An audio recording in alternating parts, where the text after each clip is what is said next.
चुनावी हाईवे पर 2019 लोकसभा चुनाव के हाईवे पर नेताओं के काफिले की गाड़ियां दौड़नी शुरू हो गई हैं और आज हम आ गए हैं ज़िला बुलंदशहर में, जहां से गठबंधन के प्रत्याशी योगेश वर्मा इस बार मैदान में हैं। चुनावी मैदान में किस तरह से उतरे हैं योगेश वर्मा, आइए इनसे ही जान लेते हैं क्या क्या आपकी तैयारियां हैं इस बार इस चुनाव के लिए, क्योंकि मुकाबला आपका सीधा बीजेपी से होने जा रहा है। भाजपा से मुकाबला है, ये ठीक है, लेकिन मुकाबले में भाजपा नहीं है। बहुजन समाज पार्टी और समाजवादी पार्टी और राष्ट्रीय लोकदल का गठबंधन है और हम लोग हमेशा तैयार रहते हैं चुनाव के लिए। जैसे फौजी तैयार रहता है ना, कभी भी कुछ भी हो जाए तो तुरंत चढ़ाई, तो इसी तरीके से हमारे कार्यकर्ता तुरंत चुनाव के लिए हमेशा तैयार रहते हैं, कभी भी चुनाव हो जाए। अब ये पूरे जन सैलाब आप देख रहे हैं, चौधरी गजेंद्र सिंह जी यहाँ खड़े हैं, हमारे हिमायत अली जी यहाँ पे खड़े हैं, चौधरी होशियार सिंह जी पूर्व विधायक हैं, तमाम लोग जो है अनिल शर्मा जी खड़े हैं, यानी कि हमारे तमाम लोग जो है। भाजपा ने मुकाबला तो इस वजह से नहीं है क्योंकि 5 साल भाजपा ने कुछ किया नहीं है। अगर हाँ थोड़ा सा विकास करते, थोड़े से लोगों के दिलों को जीतते या क्षेत्रों में कहीं भी पूरे देश में कुछ भी काम अच्छा करते तो शायद हमें थोड़ा जोर पड़ता, लेकिन अब तो इनका विरोध ही हमारी ताकत है।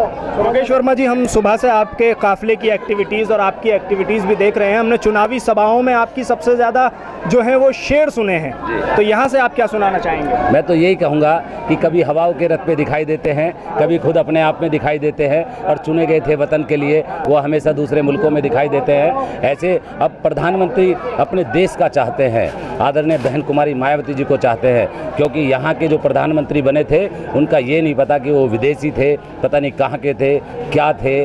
तो वो जब यहाँ देश में कभी आते थे तो लोग कहते थे कि आज भारत के प्रधानमंत्री भारत में आ रहे हैं, क्योंकि जितना समय 5 साल वो रहे हैं, मेरे विचार से 1 महीना भी भारत देश में नहीं रहे होंगे, वो हमेशा दूसरी जगह ही पता नहीं कहाँ रहे हैं। अब ये बात तो हो गई हमारी योगेश वर्मा जी से, आइए गजेंद्र सिंह जी से पूछ लेते हैं, क्योंकि अपने बयानों के लिए, काफ़ी तीखे बयानों के लिए जाने वाले हैं ये गजेंद्र सिंह जी। क्या कहना चाहेंगे 2019 के लोकसभा चुनाव को लेकर और ख़ास तौर से एक बड़ी सीट जाने वाली बुलंदशहर?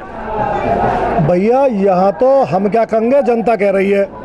आज किसान और नौजवान आज अपने लिए वोट डाल रहा है और वो कह रहा है किसान कि भाई बहुत लूटपाट कर ली तुमने हमारे साथ, धोखा बहुत दे लिया। अब इस बार किसान अपनी फसल के वाजिब दाम के लिए, गन्ने के पेमेंट के लिए, और गन्ना उसका पड़ भी नहीं रहा, ऐसे में फसल के वाजिब दाम के लिए किसान अपना वोट इस बार गठबंधन के प्रत्याशी को दे रहा है। जो लोकदल, समाजवादी, बहुजन समाज पार्टी के सामूहिक प्रत्याशी हैं योगेश वर्मा जी, सब लोग जानते हैं, वो विधायक रहे और अपने क्षेत्र में उन्होंने काफ़ी विकास कराया। इसलिए आदमी की पिछली पहचान उसकी भविष्य में काम आती है। इन्होंने वहाँ काम किया, मेरे साथ विधायक रहे थे, तो आज इनकी वो पहचान यहाँ बुलंदशहर पर भारी पड़ रही है और वो तरह तरह की बात करने काम कर रहे हैं। मेरठ में उनकी पत्नी मेयर है, तो हमारे लिए तो सौभाग्य की बात है कि यहाँ पे सांसद जीतेंगे और वहाँ पे इनकी पत्नी अगर कोई कमिश्नरी का काम पड़ेगा तो वो वहाँ पे कमिश्नरी काम भी हमारे लोगों को कराएंगे। कांग्रेस भी बड़े मजबूत अपने घोषणा पत्र से मैदान में उतरी है गजेंद्र जी। भाई उन्हें आने दो, कांग्रेस को तो यहाँ इसलिए कोई लोग नहीं जाएंगे, तो सीधी फाइट अगर कहीं है तो भाजपा की और जो हमारा सामूहिक गठबंधन है उसकी लड़ाई चल रही है। वो तो बीच में वैसे कूदने का काम कर रहे हैं, उसका कोई फर्क जनता पड़ने वाला नहीं है। योगेश जी देना चाह रहे हैं जवाब सवाल का? कुछ नहीं, मैं तो ये कहूँगा कांग्रेस तो चली गई थी नसबंदी में और भाजपा चली गई थी नोटबंदी में चली जाएगी अब, और हम आए हैं भाईबंदी में। तो इस तरीके भाईबंदी में आके इस पूरे क्षेत्र का विकास करें हर तरीके से। कितना नुकसान देखने को मिला हो? हर व्यक्ति का, गरीब का, अमीर का, जो मध्यम वर्ग के लोग हैं उनको नुकसान हुआ, जो उद्योगपति और उद्योगपति हो गए। ये अगर नोटबंदी का सही मायनों में से इसकी जांच हो जाएगी तो देश का सबसे बड़ा घोटाला ये मोदी जी ने किया है नोटबंदी करके। हिमायत अली जी भी मेरे साथ हैं, सपा के नेता हैं, क्या कहना चाहेंगे आप? जनता का क्या मूड है, क्योंकि आप तीनों ही मैं मुसलसल देख रहा हूं कि जनता के बीच जा रहे हैं।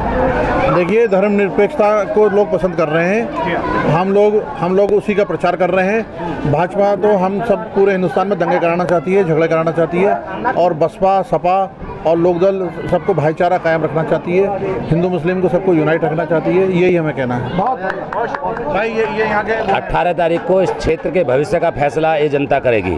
18 तारीख को ये हाथी के सामने वाला बटन दबाएंगे, क्योंकि यहाँ पे बुलंदशहर के अंदर समाजवादी पार्टी का भी हाथी का निशान है और लोकदल का भी हाथी का निशान है। तमाम समाज के लोग जो सताए गए, जिन पे जुल्म हुआ है, वो तमाम हमारे साथ खड़े हो गए हैं और गठबंधन के साथ खड़े हो गए हैं। इस बार यहाँ से गठबंधन इस तरीके से अपने गठजोड़ करके इस तरीके की जीत होगी जिसका ये अंदाज़ा नहीं लगा सकते। भाजपा का सुपड़ा साफ होना है, भाजपा की जमानत जब्त होनी है, यह इन्होंने ठान लिया पूरी जनता ने। तो आपका कहना है कुल मिला के कि अगर ये सरकार दोबारा आती है तो माइनॉरिटीज पर, अल्पसंख्यकों पर, दलितों पर खासतौर पर पहली बात तो ये आएगी नहीं और इसको आने नहीं दिया जाएगा।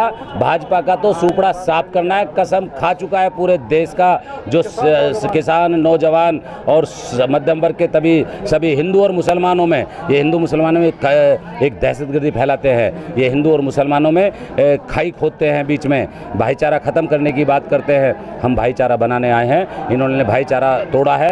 हम मतलब एक माहौल अच्छा बनाना चाहते हैं इस देश के अंदर। आदरणीय बहन कुमारी मायावती जी, अखिलेश जी, जो चौधरी अजीत सिंह जी, उनके नेतृत्व में इस गठबंधन की सरकार चलेगी, इतनी बढ़िया चलेगी। इन भाजपा का सुपड़ा साफ होगा। ये बताओ गजेंद्र जी, ये बताइए सियाना और बुलंदशहर का जो मामला हुआ था उसका चुनाव पे कोई असर देखने को मिला है? उसका असर एक आ रहा है कि लोग यहाँ के जान गए कि ये फ्री प्लान था और जानबूझ के यहाँ पे इस सरकार ने एक साजिश रची थी जो यहाँ जनता के सामने उजागर हो गई और अब इनके बहकाम को आने वाला नहीं है। तो आपने देखी उत्तर प्रदेश की चुनावी सरगर्मियां, कितनी तेजी से चुनावी मैदान में नेताओं की गाड़ियां दौड़ रही हैं। चुनाव पूरी तरह से अपने उरूज पर है और ये हम दिखा रहे थे आपको नज़ारा बुलंदशहर का, जहां से गठबंधन के प्रत्याशी हैं योगेश वर्मा।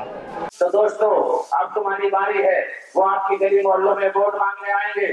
जैसी गलियों में आपके वोट मांगने आए, बाहर ही खाट और कुर्सी बिछा के बैठ जाना, कहना कि जालिमों अब तुम्हें वोट मिलने वाली नहीं है, तुम धोखेबाज हो, तुमने देश को ठगा है, तुमने देश के लोगों को मारा है, तुमने देश में तबाही मचाई है।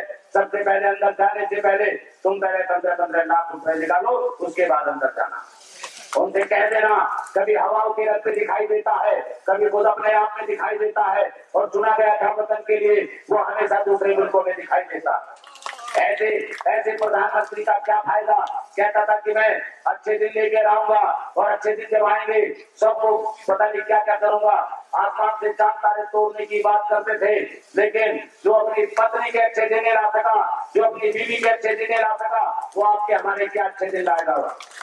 दोस्तों, बहुत सताया है, कहीं गौ हत्या के नाम पे, कहीं किसानों पे लाठीचार्ज, कहीं दलितों पे लाठीचार्ज, व्यापारियों पे लाठीचार्ज, छात्रों पे लाठीचार्ज, शिक्षकों पे लाठीचार्ज। इन लोगों ने कोई नहीं छोड़ा, लेकिन अब तुम्हारी बारी है, इनको भी ऐसे दौड़ा दो जैसे फिल्म में, पिक्चर में अमरीश पुरी को दौड़ाती है ना पब्लिक, इस तरीके से भाजपा वालों को दौड़ा दो। अब तुम्हारी बारी है। मैं तो ये कहना चाहता हूँ, अगर आप चूक गए और आपने मौका छोड़ दिया तो फिर देखना तबाही होगी। दहशतगर्दी इस तरीके से है, हर आदमी सुरक्षित नहीं है। बच्चों यानी कि नौजवान साथियों पे फर्जी मुकदमे लगाए जा रहे हैं। मैं तो ये कहना चाहता हूँ कि मैं भी इन्हीं का मारा हुआ हूँ। इन्होंने मेरे ऊपर राजसुका लगा के 6 महीने जेल में डाला, हाई सिक्योरिटी में मुझे रखा, मेरी जान लेना चाहते थे। मैंने भी कहा, भाजपा के चमचो, तुम्हें एक बात बताना चाहता हूँ कि मैं आस का दिया हूँ, विश्वास का दिया हूँ, बारिश की तेज बूंदें मुझे बुझा ना पाई, इम्तिहान मेरा लेने के यहाँ की हमी आई और लो इसलिए ना काफी किलो उसने भी जलाई। और मुझको बुझाने वालों, मुझको मिटाने वालों, कसम तुम्हें तुम्हारी हर दाव आजमा लो, ये लड़ है उसी का, बस उसी का है सहारा, जो कल एक दिया था वो बन जाएगा सितारा। दोस्तों, मैं जेल से निकलने के बाद आपके बीच में आया, उसके बाद उनको देखो किस तरीके से वो परेशान है। वो सोचते हैं कि किसी तरीके से योगेश वर्मा सांसद बन गया तो हमारा क्या होगा। मैंने उनके चमचों से कहा कि राह में खतरे बोलते हैं, खैरता कौन है, मौत का लानी है, आवाजाही करता कौन है, और दुश्मनों के लश्करों के मुकाबले के लाई तू, फैसला मैदान में होगा कि भागता कौन है। दोस्तों, इस तरीके से सताया है, क्या आप लोगों के ऊपर जुल्म नहीं हुआ? आप लोगों को पूरा सताया होगा। क्या मैं ये कहना चाहता हूँ कि मुफलिसी हो या कोई जरदार हो, जिसके दिल में हो मोहब्बत, जिसके दिल में प्यार हो और जो धनी अखलाक का हो, साहिब किरदार हो, और वोट दीजिए उसको जो गठबंधन का उम्मीदवार हो। इनके मैं मेरठ से मेरी पत्नी मेयर है। मैं हसरापुर से, जब गजेंद्र चौधरी साहब वहाँ विधायक थे तो मैं भी विधायक था 2007 में। मेरी पत्नी मेरठ से मेयर है। मेयर जब बने तो उन लोगों को मैं सुपड़ा साफ किया भाजपा का। वहाँ मेयर के चुनाव में भाजपा का सुपड़ा साफ किया, जहाँ 6 विधायक, एक सांसद, जिला पंचायत अध्यक्ष, मेयर 10 साल से पूरे जमे हुए बैठे थे, लेकिन आपके आशीर्वाद से, आपकी दुआओं से उनका सुपड़ा साफ करके आया हूं और यहाँ आपको लेकर उनका सुपड़ा साफ करूंगा यहाँ भाजपा वालों का।